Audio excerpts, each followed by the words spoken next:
नमस्कार. आज आपण आलेलो आहोत नारायण चिंचोली, तालुका पंढरपूर याच्या एका केळीच्या बागेमध्ये. आपल्याला बाग बघितली तेव्हाच कळतंय, की वेल इतकी सुंदर एकसारखी झालेली आहे, वादीची साईज एकसारखी आहे. आपल्या केळीमध्ये मुख्य काम असलेले आपले जे डिस्ट्रिब्युटर आहेत, रत्नाकर पाटील सर यांच्या गाईडन्सच्या अंडर शेतकऱ्यांनी प्रॉडक्ट वापरलेत आणि त्यांना हा सुंदर रिझल्ट मिळालेला आहे. तर सर तुम्ही त्यांना काय-काय दिलं होतं आणि कुठल्या-कुठल्या स्टेजेसला दिलं होतं? नमस्कार, मी रत्नाकर पाटील गुरसाळे. आपण लागवडीपासून याचं नियोजन केलेलं आहे. लागवडीपासून सुरुवातीपासून RPS दिलेला आहे. ज्या स्टेजला लागतं त्या स्टेजला बॅकफ्रीज दिलेला आहे आणि 2 वेळा ग्रॅन्युअल RPS दाणेदार अशा 5-5 किलोच्या एकरी 2-2 बॅगा दिलेल्या आहेत.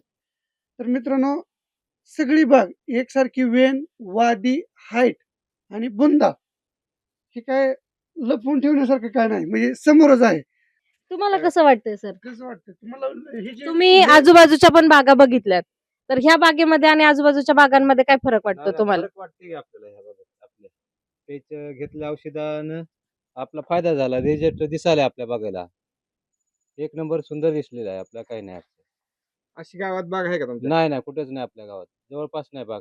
एक नंबर बाग आहे आपली. एक नंबर बाग आहे. तुम्ही समाधानी आहे. होय, समाधानी आहे. तुम्ही इतर शेतकऱ्यांना काय सांगू शकता?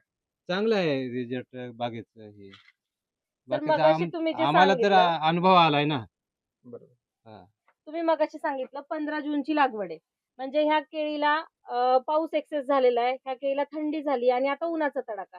या सगळ्या स्ट्रेसमधून जाऊन सुद्धा केळीची बाग आज एक नंबर. एक नंबरला आलेली आहे. म्हणजे आपल्या प्रॉडक्टमुळे जे स्ट्रेस येतो पिकांवर, तो सहन करण्याची ताकद नॅचरली आपल्या पिकामध्ये डेव्हलप होते.